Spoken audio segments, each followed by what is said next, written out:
And we are officially live. Hello to all my BC WrestlePod nerds out there, and welcome to another rendition of NXTilosos, your weekly NXT review show here on BC WrestlePod.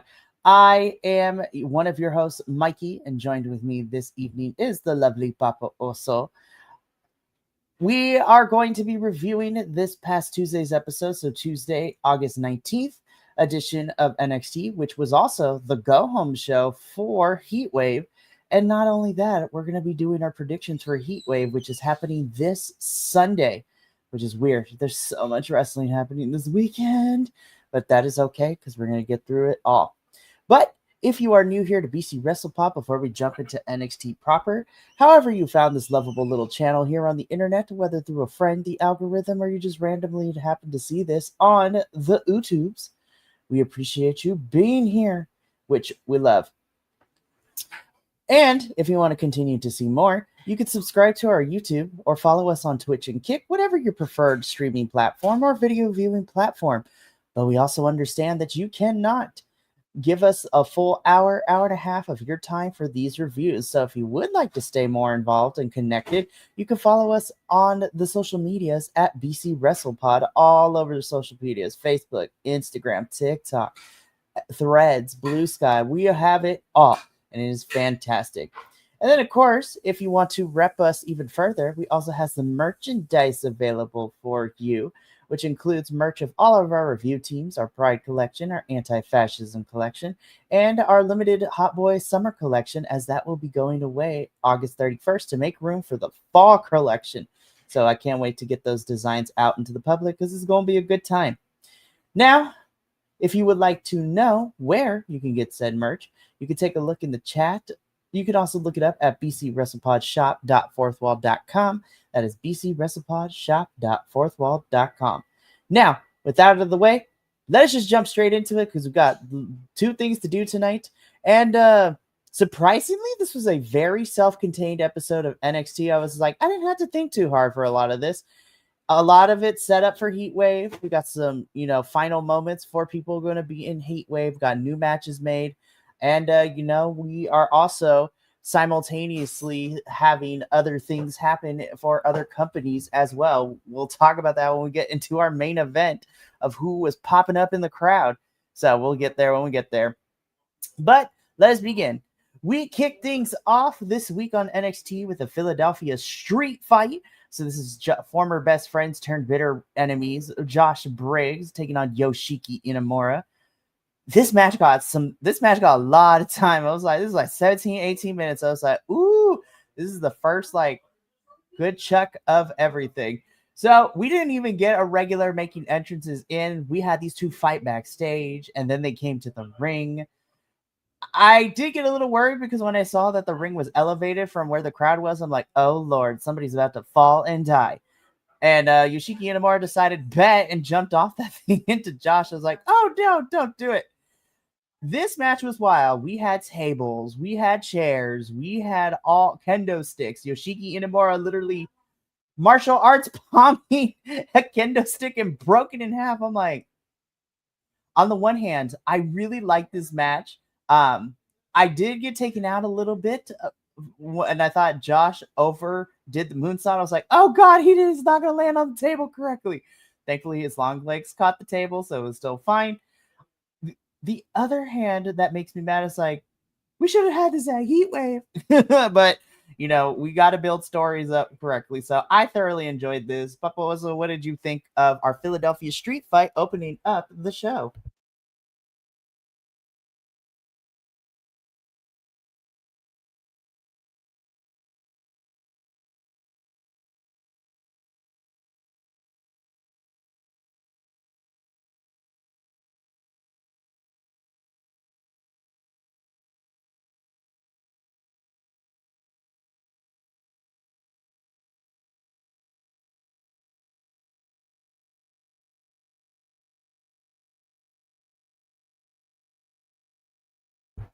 Papa, also, I don't think any sound is coming out because I was like, I see you mouthing words. I cannot hear the words. Anyways, while we get that fixed, Yeah, there was a lot of moments. Inamura going into the chair. The moonsault took me out a little bit. Inamura jumping off the thing. So yeah. Can you So hear me now? there we go. All right, let's get back to it. What did you think? I had all that. I said all of that, and I got to say it all again. I said that I thought this was pretty good. I really enjoyed this. I agree with you. I think it should probably have been at Heatwave, but I get it. I was a little worried about it at first, thinking, "Oh God, this is going to be a train wreck," because they set them up so well as sort of like bosom buddies, and then the turn happened so quickly. I feel so I wasn't sure if this was going to be rushed. It was going to feel rushed, like, oh, we have to give them something so it really looks like they hate each other. But it was actually really good. I really did like the build in it. I loved all of the crap going on. I mean, you could really tell that they were trying to annihilate one another, and it was great. So I thought this started out the episode wonderfully. I loved it. I thought it was great. It definitely was a fun way to start out. Again, this got some good time. And again, Josh Briggs picks up the victory over Yoshiki Inamura. So very interested to see where both individuals go moving forward past Heatwave. So yeah, hopefully good things for both of them because this was really solid. I enjoyed it. Mm-hmm. Moving on though, backstage really quickly, we have Sarah Schreiber, one of our backstage correspondents, interviewing Trick Williams. And Trick is telling us that he is going to beat Javon and it would be the one to face Obafemi at Heatwave. We're going to put a pin in that because, spoiler alert, did not happen for Trick. But Trick's ego is still getting the best of him. And we're going to talk about in the main event how I loved how that came to fruition. But we'll come to there when we get to it. Because right now we got to talk about Ricky Saints versus Jasper Troy Part 2. Better than their first encounter because we didn't have the stage falling apart before the spot was happening. Both of these two took some brutal spots. Ricky getting thrown places. When Jasper went to do a back body drop on the stairs and Ricky got out the way, so it was just Jasper flat on back on top of steel stairs. I'm like, somebody go see this, give this man a chiropractor's number. I was like, Lord, that was nasty sounding. Again, I wasn't too hyped for this match because I'm like, oh boy, here we go. Their first encounter wasn't necessarily my favorite. Dare I say, I was like, you know what? Ricky wins. Jasper still looked pretty good in this match. Hopefully this means that Ricky gonna be doing something else now. We can separate these two for a hot minute. Like, don't let them fight again for a while. So, yeah. Papa Oso, what did you think of Ricky Saints versus Jasper Troy? It wasn't a bad match, and you're right, it was better than their first one. But I'm kind of over this already. I don't get it. I don't understand this rival, or I don't even think it's a rivalry. Really, it's just a beef. Like I got beef with you for some random ass reason, and it's coming over across as, and I actually like Troy, but he's coming across as like the angry black man character. Like everybody just pisses him off, and I'm like, okay, all right, you want to fight everybody? Okay, I guess. We kind of touched upon it last week too, because the promo that we got from Jasper was very meathead angry at popular person. Like I was like, what is this, high school? Anyways, continue. Yeah, no, I agree, and this whatever this is came out of nowhere. I mean, he slammed Ricky in the backstage at one point. So then all of a sudden it's a thing. And I'm like, why is this a thing? What are they doing with Jasper? I don't understand what. Again, to me, he still feels like Obafemi 2.0. I'm like, I need you to do something different. We've already had this. I need something new. I really do. And it's not working for me. And which is unfortunate because I think he's pretty good. I mean, he's obviously green and needs a lot more experience in the ring, but I think he could be really good. But I'm just not on board with this, whatever this is. I don't know what this is. And I think it was and honestly and truly, and this is going to probably be a hot take or whatever, I don't know what you want to call it, but I think it was a waste of time for Ricky. Yeah, I think this is because a total waste of time. I feel like we've been saying this a lot of Ricky ever since he lost the North American Championship back to All Ego. And then we went through the feud again with him in All Ego. Now he's feuding with Jasper. Here's again, I'm hoping that now that we're done with this, hopefully that means that Jasper and Ricky can go separate ways for a little bit. And I want Ricky to, you know, and spoiler alert, we might be getting something with Ricky and Josh with Briggs, which you know what, I'm here for. It's Okay, a I fresh can see feud for that. both of them, especially because Ricky making his entrance, Briggs going through and kind of ruining the entrance for Ricky, and then later on Ricky talking to Miles about Josh and all of that later.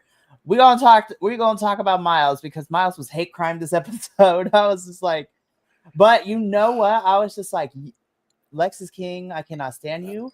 But honestly, this is kind of the direction I'm hoping for because it's something. So we'll get into that in a little bit. But again, Ricky Saints beats Jasper Troy. I want these two to move on from each other for a little bit. And hopefully, again, leading into, well, spoiler alert, after Heat Wave, we are getting No Mercy in September for NXT. So hopefully we build more feuds for No Mercy and things like that. But we move on from this match. We get into, again, we actually have graphics for segments. Okay, so I wanna preface by saying this, right? So we see Jordan cut promos in TNA, and you know what? Like, they were cool and I liked them. Jordan was pretty decent on the mic in TNA. Again, this segment was really solid from both Jordan and from Blake. Again, the only big problem I have with this is like, how come one of the doesn't have the championship, and this is for the NXT Women's Championship? Because this is like a championship worth story for me, and this is giving me performances from people who want to be champion and things like that. But there's no title involved in this, so I was like, this is the best feud that NXT has right now, which is saying something because we have Miss Double Champ JC Jane, and she's struggling to keep up with NXT and TNA. But we'll get to her in a little bit. So Jordan comes down to the ring first for this particular segment. Without mentioning the word TNA, she talks about how her wrestling experiences have gotten to this point. And you know what? She is here and she admits, you know what? When I got here, you know what? I thought I was ready. I thought I was going to do these great things. And when I got here and I realized how it was, it's like, wow, I have some work to do. But you know what? I'm going to take it on the chin and I'm going to get there. And you know what? I'm going to prove Blake wrong. So Blake comes out and interrupts. She has a whole squad of security guards. And she tells Jordan that there's a contract stating that if Jordan touches Blake, then their match for Heatwave is off. So Jordan cannot beat up Blake Monroe until Sunday when their match is happening at Heatwave. So Jordan does the most badass thing. And she's like, you're right, Blake. I can't touch you, but I'm going to give you a preview. She beats up almost all the security guards. She scares one of them to the back. He ran, which was the smartest thing he could have did. And then because Jordan dropped her mic, she grabbed Blake's wrist, still holding onto the mic, twisted it, grabbed the mic herself. Is just like, you know what, Blake? I was like, I'm going to show you what ugly is this Sunday at Heatwave. And then I was like, 10s across the board. This was the best promo segment of the whole entire night for me. And dare I say, probably my favorite part of NXT outside of match-wise. Again, there's no championship in here, but this is probably the feud that I'm the most excited about going into Heatwave. I mean, but also, what did you think about this segment and the overall story we've been getting with these two? I love this story. And of course, I'm a big Jordan Grace fan. Love her. When she gets in the ring and they put a mic in her hand, I'm like, okay, girl, do it. And she did it again. And it's so, and the thing I love about her is she can talk shit, but in the nicest way possible. And I love that about her. I love that she doesn't let Blake get to her, which I thought was so wonderful, which Blake was trying to do so hard and was really trying to push her buttons so that she would lay a hand on her. And I just love how cool and girl, I understand. I know this, I know that, blah, blah, blah. And then when she's like, well, I can't get to you, so I guess I'll just take out everybody around you, which I thought was fantastic. And it's such a Jordan Grace thing.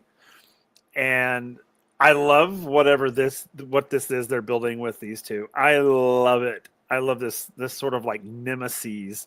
You know, it's like even like if one of them was to go somewhere else, they would still be like, ugh, I need to get to her or this, that, you know, this, that, and the other. I love this. I love this so much. And it's so great because Blake, the character that Blake is creating is such a manipulative, sort of charismatic, you know, because you can't help but love her. But then it's like, girl, you're gaslighting me. What are you doing? It's like, I love you, but I feel like you're manipulating me a little bit. And I think that's fantastic. And Jordan's that sort of like rock. It's like immovable. It's like, you can try all the manipulation you want, girl. It ain't gonna work on me. I'm immune to your BS. And the more she does that, the harder Blake goes. And I just love how they feed off of each other. It's wonderful. I love it. I absolutely love it. I thought both of them did amazing in this promo. And this does. And what's so funny is, see, folks out there, this is what a good promo does. A good promo gets you super excited for this right here. I am more excited for this than anything else.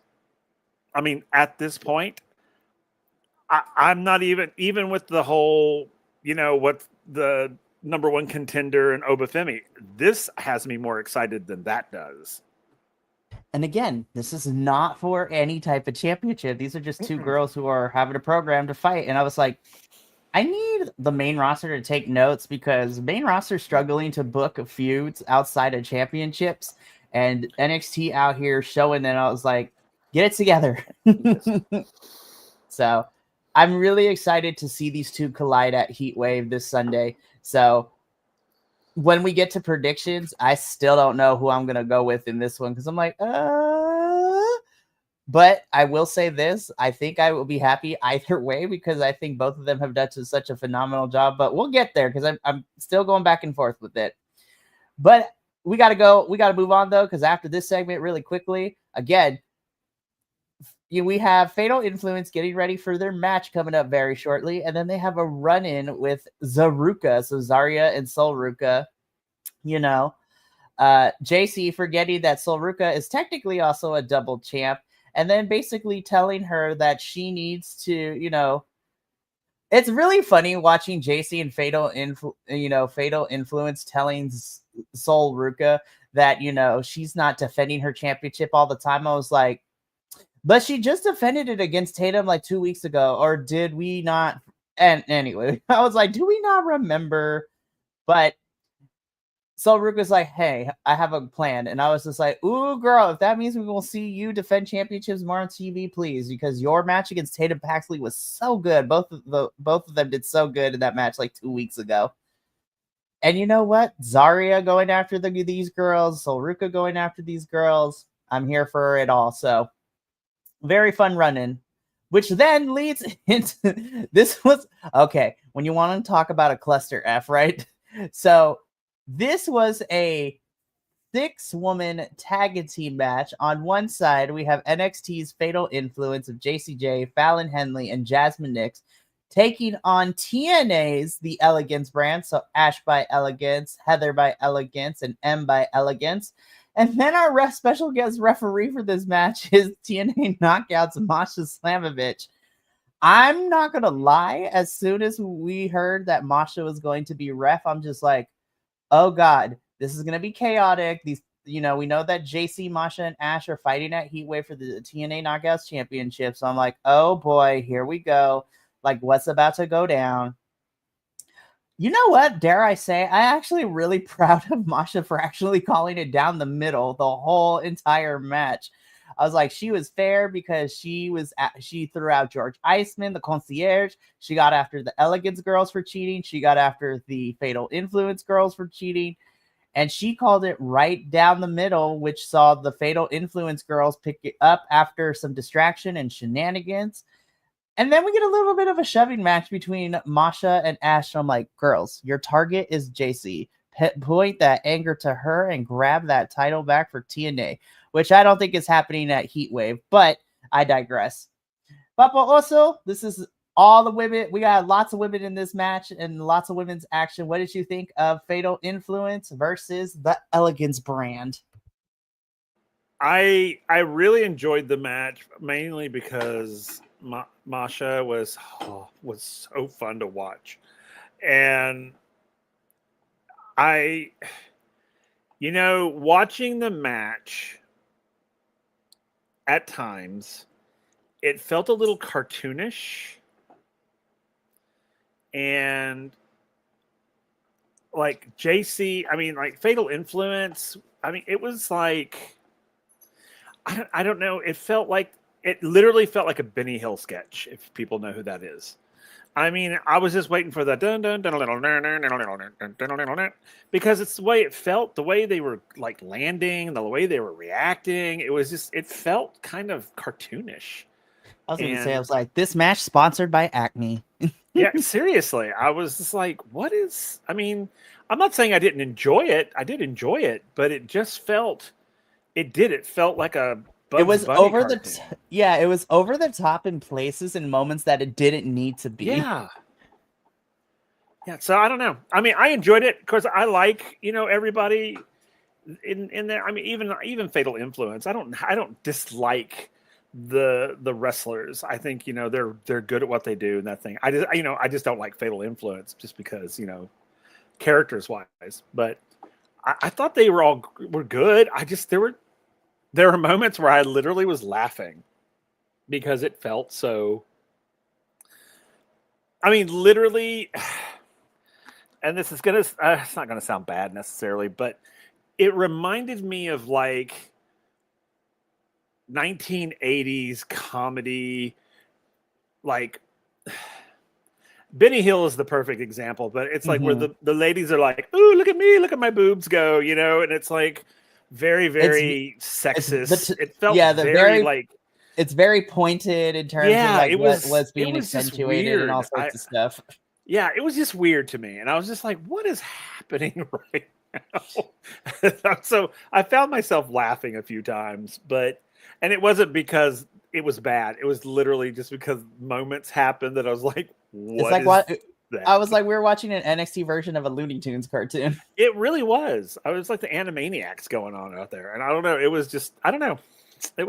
I didn't hate it at all because anytime we get to get the women on our screen is a win for us. Mm-hmm. And when I say us, I don't mean us men, but as, wrestling fans. Right. Because any chance. And even in the fun, silly moments, we need them. So, but I think that this will be, and I agree with you. I don't think JC's losing anything anytime soon. I still think that Trick and JC will probably lose their titles at Bound for Glory. But I think so too.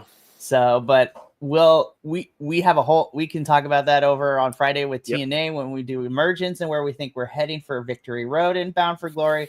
But again, JC, Ash, and Masha have a date at Heatwave against each other in that triple threat. So stay tuned for our review this upcoming Wednesday of Heatwave to see how that goes.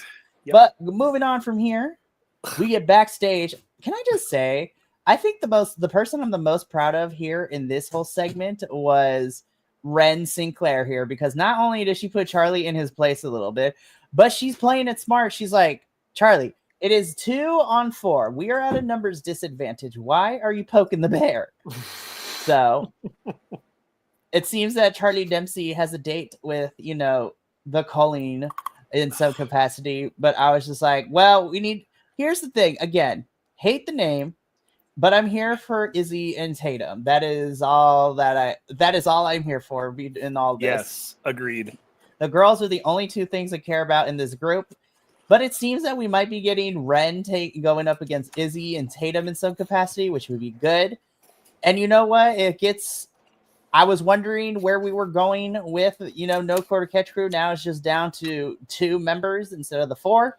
So we shall see where this goes. I still hate the name for, I still hate the name. But I really hope this allows the women, for Tatum, for Izzy, and for Ren to be able to do some stuff too. Again, building feuds and storylines that don't necessarily need championships. Look at NXT go. We love it. So moving on from here, though. Okay, so we talked a little bit about the match itself with the Elegance girls and, Fatal Influence being cartoony. This was the Looney Tunes segment, for this, because, okay, so let me put this way. I feel that everybody, actually, I feel like everybody minus Chelsea Green was overacting here, and it kind of took me out a little bit. I was just like, listen, Tavion, I love you. Tara May Steele, I love you. Ethan, Chelsea, I love you. But 3 out of the 4 members of this whole segment overdid it with their line delivery and everything. I was just like, I don't want to use the word ghetto but like Tavion and Zara May Steele, I was like, ooh, we got to rein it back, girls. Rein it back. And then Ethan just being Ethan. Chelsea was the only one that had the sense of be like, okay, we're going to do this, but I'm not going to overdo it. Chelsea was the only person to kind of keep it together. And then it just evolved into a whole entire brawl, which, we get made a mixed tag team match for Heatwave, which actually I am excited about. Team Canada, which is Ethan and Chelsea Green, versus Team USA, which is our, our wrestlers and Olympic wrestlers, and Tavion and Tara May Steeles. I'm not the theater person, so I'm only giving my perspective. But Papo Osa, I want you to help me break this down, because I felt like everybody just did too much in this segment, except for Chelsea. Yeah, they did. And because, anything Ethan Page is involved in tends to go this way, because he has, see, I think Ethan Page has moved away from being called all ego, because I don't think it's that anymore. I think he's like all like cheese, because everything he does now is like super cheesy, not egotistical at all in the way that we would think of as egotistical, right? But more like it's very like mustache twirling type of. It's very melodramatic. Energy. It's very melodrama. Yeah, he is definitely. Like, what the heck? He's our Snidely Whiplash of this story. And I'm just I've got you where I want you. And the others sort of play into it, which I will give credit to Ethan Page in that aspect, in the fact that he dishes out this sort of, melodrama villain, and everyone just sort of goes with it. Like, they really kind of feed off of it, which is very acting 101. It's very reaction. It's not necessarily action, it's reacting. And everyone reacts to him exactly the way that he wants them to. And this segment was no different. He was the Snidely Whiplash. And in this instance, Tavion would be our sort of Dudley Do-Right. And unfortunately, ladies, you are the sidekick animal friends. Unfortunately, because Ethan has his Muttley, and Tavion has his, and I can't remember Dudley's horse's name. Darn it! But it's that sort of, not that she looks like a horse, but that's what they have. They both have their sort of animal companions that are very much like support them. Like, they're like, yes, you're doing just what you need to do. But this was a total melodrama. This was total. All it needed was someone in the background playing a piano. Honestly. And again, I'm excited that we're getting this mixed tag team at Heatwave, because I think the match itself is going to be fun. It's just that this segment was team too much for me. I was just like, all right, y'all. What I do hope, though, is whether it's Tara pinning Chelsea, but what I would love to see if Tavion pinning Ethan, which would allow Tavion and Ethan to feud for the title. I think this would be a good chance to finally allow Tavion to see if he has the chops to potentially carry a championship and to go into a championship feud with somebody. So we shall see what happens, but we got to move on from this, though. Again, we kind of hinted at this earlier. This was a hate crime, and I'm not here for the hate crimes. And Lexis King's beard still bothers me. But dare I say, NXT, this is a step in the right direction for me because now you're giving something more defined to Lexis. So we initially start off with Ricky and Miles talking about Josh Briggs, how Ricky is going to go after Briggs. And then Lexis walks into the picture and Ricky's like, I'm going to let you handle this. I'm going to go figure something else out. So Lexis comes in and he's like, I already know. So it's like, I don't care. Your apologies mean nothing to me. But he comes in and he apologizes to Miles, because the whole entire feud that we had with these two is Lexis did not believe that Miles was partially deaf. And so Lexis, apologized. He said, you know what? I projected a lot of things on you. I was being unfair. I was like, I don't believe this, but I'm intrigued. Keep going. And then Lexis hits him with the, you know what? It must be so hard because you are blind and you are deaf and blind. And Miles is like, Lexis, I am deaf, but I'm not blind. And then this man commits a whole aggravated assault by pepper spraying Miles in the face. I was like, what? I'm not going to lie. I was so caught off guard. I'm like, oh my God, we pretend to mace to someone on TV screen. Holy crap. But you know what? I'm like, I'm intrigued, NXT. Now you got me like, okay, this is something that Lexis has a direction to go with.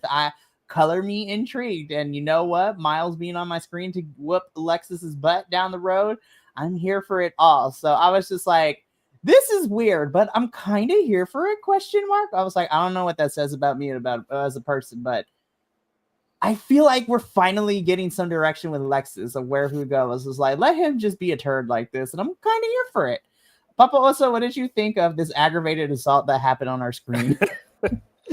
Well, I hate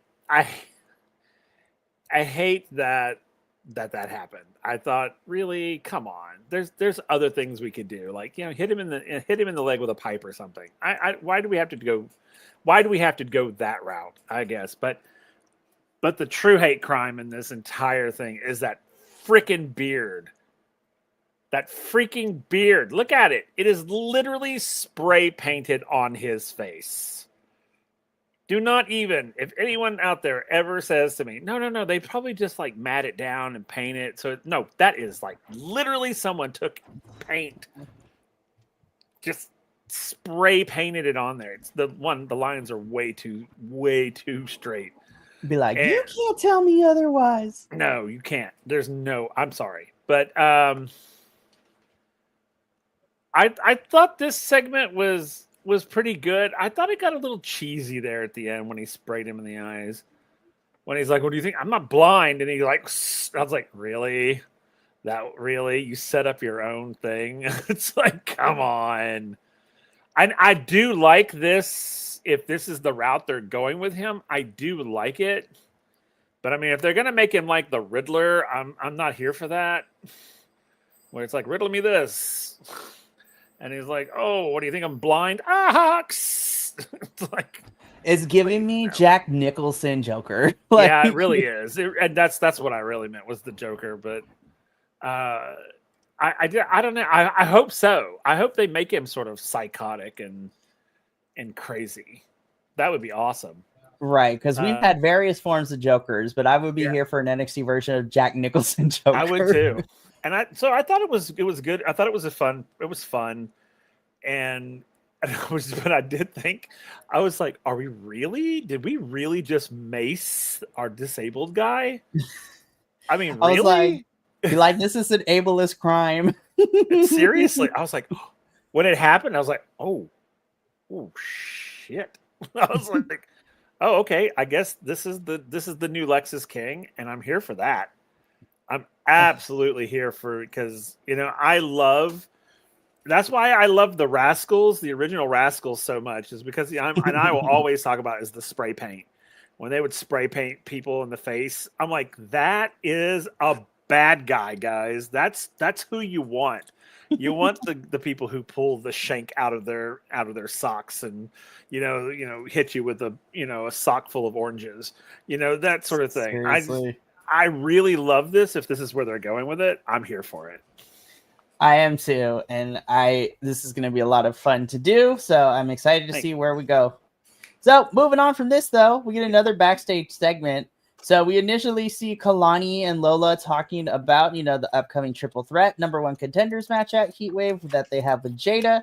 And then Lash Legend with the hair down, like long hair, don't care, love it. She comes in, and you know what? She's like, why is Jada in this match? I was like, kind of think about it. You know what? You kind of right, Lash. So... Lash is letting them know it doesn't matter who becomes number one contenders because she got next. And Kalani and Laura like, girl, you got beat by Nia Jax last week. And I was like, yeah, but she was awesome in that match, you guys. Like, let's not get it twisted. So, again, we got our number one contenders triple threat for the NXT Women's Championship at Heatwave. Lash is waiting in the wings. Cannot wait to see more development with all of this. Then Joe Hendry is popping out of closets left and right. I was like, we know, Joe, we know. Okay, so the last couple of weeks, we have kind of been playing one of our members of Dark State, like saying some very questionable and sus things about, going to behind, taking out that ass. And I was just like, hold the phone. Yeah. I was like, so... This was totally gay. I mean, you said it, not me, but I can say it too. I was just like, this is the most homoerotic thing on NXT that we saw this week. Literally, Joe Hendry in a blue satin shirt coming out the closet. Yeah. Like, what is happening? And then Joe you don't Hendry want us to get behind you. I was like, I need an adult. I need an adult. I need a dark room. Oh my gosh. Be like, is that the weekend plane? I was like, this damn. Was so weird. Like, I don't know, like this was unnecessary. Of everything that I saw, which is crazy to say because we saw someone get maced not too long before this segment. I was just like, I don't know why that makes more sense. This is just, yeah. I was like, every wrestling show needs to have a comedy spot, but this was weird. And it's funny because this is, if they're playing this the way I'm believing they're playing this, it's the, the comedic straight guy saying gay things, but not realizing he's saying gay things, and what's his name? What's the guy who said it? What's his name? I can never remember their name. Cutler James, I think. Yeah, Cutler James. I think. Yeah. I was like, and he's like a total meathead. So, I mean, it's like, it's like, yeah, we're going to get you good. We're going to smack that ass, blah, yeah, we're going to. Intelligence and wisdom are his dumb stats. Yeah. And it's like, so anything he says that's sort of like aggressive sounds sexual, which is where the humor lies in it. But it's like, this was just weird. I mean, it was like, he even, and the thing about it is he even whispered it to him. That's what was so creepy about it. He's like, I was like, no, ma'am. I was like, ew. Again, I'm like, I need an adult. No, ma'am. Like, oh my gosh, that was so weird. It was so weird. The other members of Dark State are over it too, which is hilarious to watch. Like, come on. Like, they're like, really, dude? Whatever. So we still won't know which two members of Dark State will be facing Hank and Tank until Heatwave. So more on that on Sunday. But it is main event time, where this is our number one contenders match for the NXT Championship. Winner goes to face Oba Femi at Heatwave. When we get into predictions, I'm going to wait until here. But I just thought Javon died twice in this match. Yeah. I was just like, he overshot twice, and I was like, "Oh gosh, I think I just witnessed murder on my television screen." Yeah.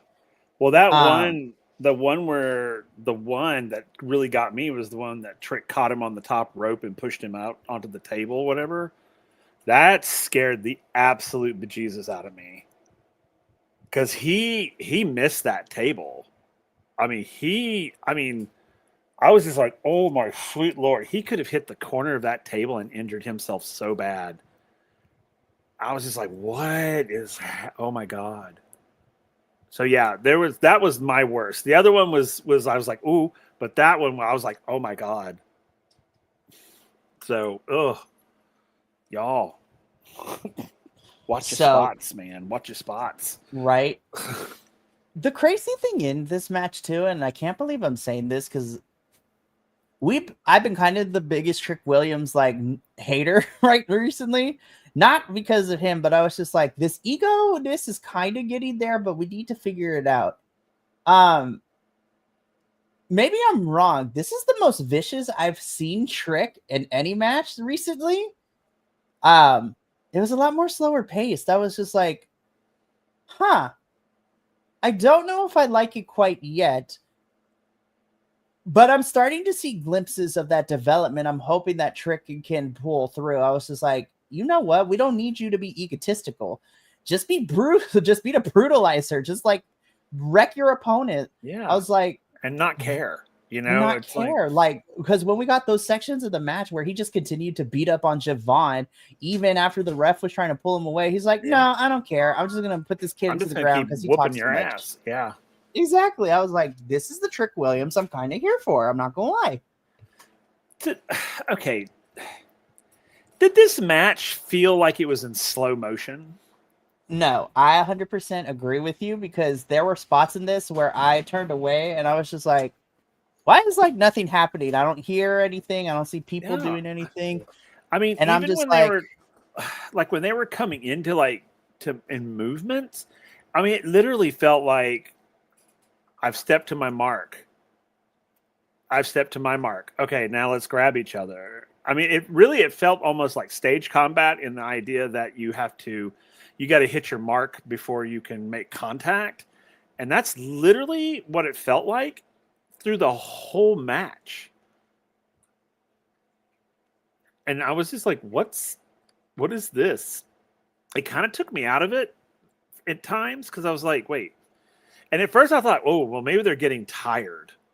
And so they're sort of like spot checking before they do, you know, and maybe, I don't know, because even with the sort of mistakes that were made, I was just like, what's going on? Something's going on here, and I don't know what it was. It definitely carried a weird energy going through the match, and then, you know, when we get to the end, though, the ending also felt kind of weird too. But we get to the tail end of the match. Trick Williams technically has Javon dead to rights, but Trick looks up into the crowd like he's been doing the whole match, and then we see the Boricua badass himself, Mike Santana, was up in the balcony. You know, the crowd was cheering, which was enough of a distraction because Trick's like, hold up, what he doing here to allow Javon to hit what he needed to win. And so your winner and moving to Heatwave to face Obafemi is Javon Evans. And then, of course, because we went over time, they had to immediately cut the feed right there. So thanks to a Mike Santana distraction in the audience, Javon ends up picking the victory. And I was like, okay, I kind of figured that, you know, Trick wasn't going to win because we still have him feuding with folks over in TNA right now as our TNA champion. But Javon will be facing Obo once again at Heatwave. So very, very, this will be Javon's second time fighting for the NXT championship at Heatwave. Because last year, remember, Javon was a part of that fatal 4-way with him, Sean Spears, Trick Williams, and All Ego Ethan Page last year in that fatal 4-way. So hopefully, and when we talk about it right now in predictions, Javon has a different result. So overall, the NXT show was actually pretty solid. I felt like there wasn't stuff that really wasted my time. There were some performance issues in terms of like promo stuff that was over the topness when it comes to certain things. But overall, I thought it was a lot of fun. But let's get into what we need to do before we sign off. And that is, let us do this live. So if you are new here to BC WrestlePod, anytime that we do a go-home show review, we also do predictions for the pay-per-view. So Heatwave is this Sunday, which is also going on at the same time. Well, it's happening in the evening, but it's on the same day as AEW's Forbidden Door. So once again, WWE and NXT are trying to counter-program these programs, which is weird. But we got 6 matches officially made for Heatwave. So let's go through them. These matches are in no particular order, but I like to order them from non-title matches first to mid-cards and tag champs, and then to our singles bouts. So first up, we have our triple threat number one contenders match. This is a match that is going to see Jada Parker, Lola Vice, and Kalani Jordan fight in this triple threat. The winner gets a number one contendership to the NXT Women's Championship. So winner will get to face JC for the NXT Women's Championship soon, whether it's on TV or at the next pay-per-view at No Mercy. But one of these three girls have it. And I'm kind of excited because, again, these three have kind of been in the contention for NXT Women's Championship. But I feel like this is the first opportunity. It's just like, we really haven't seen them get to push up to the main card that much. And I think one of these girls is about to. This one's a tough one for me because I could make a case for all three, but I had to think about it, and I thought about this all day. I was like, I still don't know who I would pick. But after thinking about so far how each of these three girls' year has gone and who I think would be fun as a number one contender, because that is what I ended up going with, I think I'm going to go with Lola. I think Lola, for me, is my pick to be number one contender, which is really hard because I can make a case for all of them, but something tells me, and I'm gonna back Lola up on this one. Papa, also, who you got walking away as number one contender? I was the same way. This one was hard because I was like, "Good Lord!" So I thought. I mean, I was thinking about it. I was like, "Who? All three? Any of them could." I didn't go with Lola only because she was just brought into this. So I thought, well, maybe this is more of a let's get her back into the mix type of thing, but even though I could totally see her doing it, I could see her taking it. But I think this is now that would be great though. It would be great in the fact that, you've got Jada and Kalani who are like sort of like at each other. And then you have Lola, who is sort of there and just sort of like steps in and kind of takes it from them, which would be quite wonderful if that was the route they were going. But I was just like, I don't know. And I was just like, well, where do I go with this one? So I just went with my girl. I went with Kalani, and probably won't be the one that wins it, and that's okay. Because any of these women win it, I'm good with it. I am too. This was hard. This one was very difficult. So I just went with Kalani because I love all three of them, but I love Kalani. I really want to see Kalani do something big and get pushed up to the main card scene. I really do. So I'm excited to see this. So I think this is going to be a fun match, and we'll see who walks out as the winner. So next up, we have our mixed tag team match. This is Team Canada versus Team USA, as I dubbed it. So on the Team Canada side, we have our NXT North American champion, All Ego Ethan Page, teaming up with, La Presidenta herself and Chelsea Green. I love Chelsea's ring gear in this picture. It's so over the top, and I love it. I love it. It's so good. Also, shout out to Chelsea for being the biggest ally on the planet and putting haters and, is anybody who is of the isms like racism, homophobia, like put them in their place. So that's Team Canada. And then of course, Team USA, we have Tavion Heights and Zara May Steele. This one was easy for me because I'm hoping this means that if Team USA wins, especially for Tavion, this leads to a program with Ethan for the title. So I went with Team USA on this one. I hope that Tavion and Tara walk out because then it would allow Tavion and Tara to do something with, these two, especially Tavion with Ethan. So I'm going with Team USA on this one. I went with Team USA. Easy enough. I mean, to me, it just feels right. Mm-hmm. Plus, it's in Massachusetts. That's very true. I mean, come on now. Be like, come on, y'all. We can't have the black folks be losing either. I'm just saying. No. I was just like, come on now. But you know what? I'm expecting this match to thoroughly entertain me, and I'm here for it. So, All right, let's get into it. Ooh. Okay, when you want to talk about 50-50, I still do not know which way the dice is going to roll.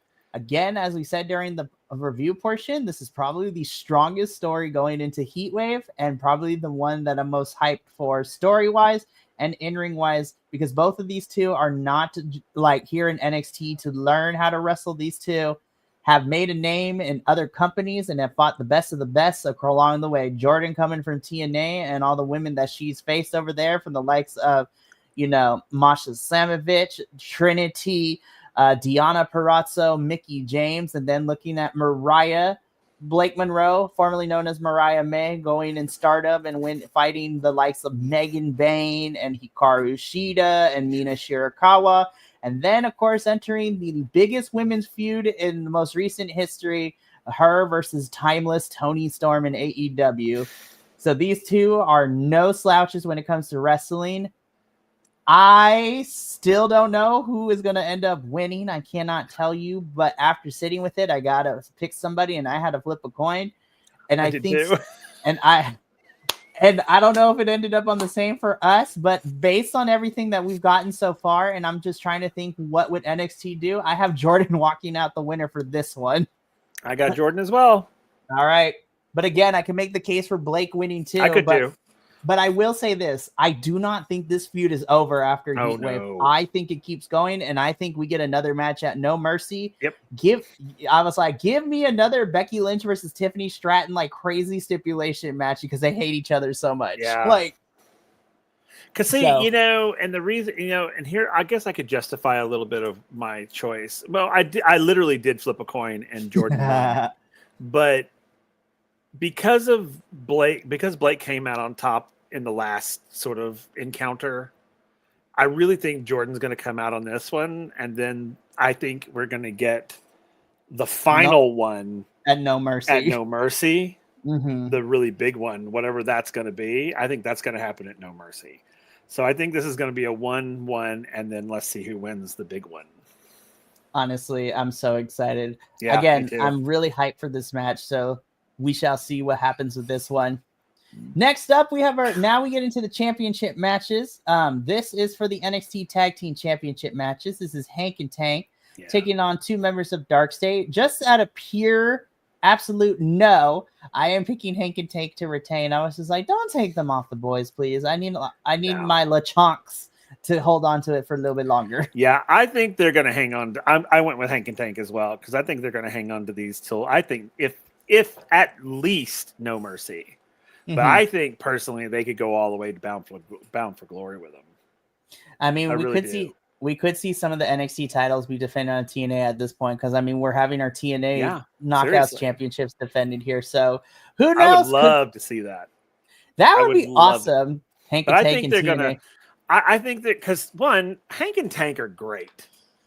They are great. Yep. They are a great representation for your tag team champions. They're so charismatic and fun. They're not afraid to be silly and stupid, and yet they can be just as serious when they need to be. And I literally don't think they're going to lose this at Heatwave for sure. If they were going to lose them, they would lose them at No Mercy. But I don't think they're going to lose them there neither because right now there's no real legitimate threat to them. Mm-hmm. Because originally I would have thought Briggs and Inamura would have been a threat, but now they're Splitsville. Mm-hmm. So I don't think at this point we have anyone. Now I may be wrong, but I don't think we have anyone that's legitimately in a good place to defeat them right now. Right, and so. we both say that they're retaining, but who knows? NXT might have something That's different. True. We'll see what happens at Heatwave. Yeah. So, but for right now, both Will and Papa Oso and I have Hank and Tank. Yep. TNA Knockouts Championship Triple Threat. This one was easy for me, unfortunately, because I have JC retaining. And to take it a step further, I think Ash, unfortunately, is going to get pinned in this, which makes a lot of sense because I still think we get JC and Masha's rematch at Bound for Glory. And Ash is a Knockouts tag team champion. So, any of the members of House of the Elegance brand can defend those two Knockout tag team championships. So I got JC retaining because I'm thinking we're setting up Masha and JC's rematch at Bound for Glory. Yeah, I agree. So But I'm still excited. I think this is going to be a really fun Oh, it's gonna be match great. between these three. I was like, can't wait. So finally, what's probably main eventing the show, and I swear to God, NXT, please do the right thing. I don't care if I lose a point here for the NXT Championship. We have Oba Femi versus Javon Evans. Again, I think that Javon will be NXT champion by the end of 2025, so he will be champ going into the new year. I'm calling my shot right now. I'm hoping and I'm praying and I'm going. I don't care if I lose a point here. I'm going with Javon to be the winner of this match. Give this kid the title. Like, because Javon is like the last line of defense Oba has to go through. Like, Javon is the last person left because Oba has beaten everybody else. Some people twice. So I was just like, let the Mr. Bouncy walk away with the title. So I got Javon, if you couldn't tell. Yeah. Do you really think they'll take the title from Oba at Heatwave? I don't know. I honestly, there's a part of me that's like, probably not, but I don't care. No, I went with Javon Evans as well, because anytime Javon Evans is up for something, I'm going to go with him. But I'm just like, see, because I would think that Heatwave isn't big enough for this type of champion switchover. I mean, that doesn't mean it won't happen. But I mean, I would think like for something like this, I would think you'd want to put it at a big pay-per-view. Right. The only downside with NXT is that their big pay-per-view is always stand and deliver, and they only have like that one. That's true. And then they have these smaller pay-per-views throughout the year. So that's true. Now, I will say, if Javon doesn't win here, but we get a rematch, then I think in my opinion, the second biggest NXT pay-per-view for me is always No Mercy. So I can also see if Javon not winning it here, and if they want to run this back again, we can see at No Mercy, Javon taking it. So see, that's what I would think. I would think that they would do this at No Mercy. I mean, like, again, I'm going with Javon because I love me some Javon Evans, but I feel that I can't imagine. I mean, again, that's just me thinking, well, Heatwave is just not, sorry, I'm going to say it out loud, is not important enough for your NXT champion to lose his title at, I think. You know, it's like losing it in the back alley of the Piggly Wiggly. You know? And I mean, again, it could happen because, anything could happen. But I just feel like, wow, I hope Javon does. I hope he does take it. But I just feel that No Mercy would be a more appropriate place for Oba to lose his title. Because, I mean, that's Javon. If Javon wins at Heatwave, then he would have to go into No Mercy as the champion. Right. And I don't think that not that he's not ready for that, but I just think that it would put Javon in a very tight spot. In a really weird place. So that's why, I mean, if he could take it from him at No Mercy, that puts him at the top. Mm-hmm. Because if he wins it here, he's coming in under the top. Basically he would go into No Mercy in a very weak position. That's very fair. You know what I'm saying? Again, I'm still going with Javon, but it's like, because I really want him to win. Payoff wise, it would be such a more cooler moment for him to lose here, get a rematch at No Mercy again, do some sort of stipulation, because you also have to think about how we're going to protect Oba in here too, because Oba's been so dominant. So it has to be some sort of crazy stipulation if Oba's going to lose, because then you can say, oh, he didn't lose in a straight one-on-one. So but we have locked in our predictions. I'm going to click send for this form to lock it in. Yep. And that is officially our predictions for Heatwave. Heatwave is this Sunday at 4 p.m. Eastern? No, 4 p.m. Yeah, 4 p.m.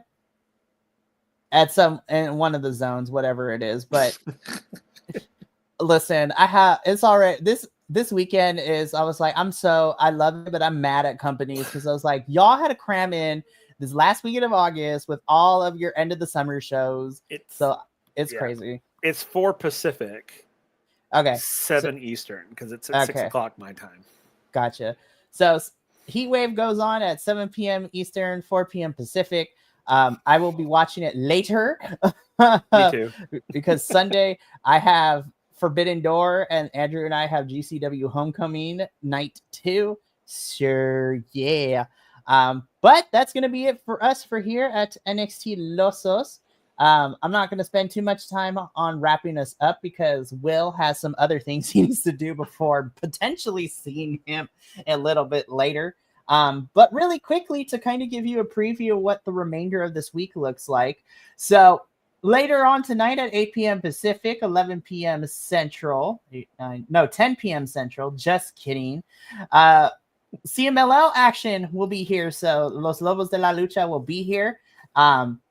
It will be me and Will, and I will get into that at the beginning because it will just be us two for the next month, which is very, sad face, but there's a good reason why. But it is okay, so come back later tonight to see it. Then on Friday at 7:30 p.m. Pacific, 9:30 p.m. Central is our TNA Emergence review. I'm gonna be so for real. The four of us are gonna be talking the most amount of shit the whole entire episode because Emergence was so not good, you guys. Like, besides technical issues, just like matches that didn't need to be there, outcomes that were questionable. Like, it was buck wild. So, and we find ourselves in this weird, like, towards the tail end of this year for TNA. I was just like, no, but it's still going to be a fun review because we're going to talk the most amount of crap. It's going to be funny. Then this weekend is nonstop jam-packed watch-along action. So Saturday, 5 p.m. Pacific, 7 p.m. Central. Andrew and I will be here for GCW Homecoming Night 1. And then Sunday, 10 a.m. Pacific is our AEW Forbidden Door watch-along. And then later that afternoon is Night 2 of GCW Homecoming. There's a lot of good stuff happening. And then they just announced like 4 more pay-per-views happening later in the fall. It's just like, well, at least we'll stay in business, I guess. But I digress. But me and Papa also got to get up on out of here. So thank you so much for tuning in. We will look forward to seeing some of you or most of you or all of you or none of you later tonight for our CMLL review. But until then, from us here at NXTilosos and the rest of the BC WrestlePod family, remember, take care of yourself, love one another, stay iconic, and more important than anything, you always deserve to finish your story. We'll catch you later for more reviews. But until then, sayonara, adios, and peace.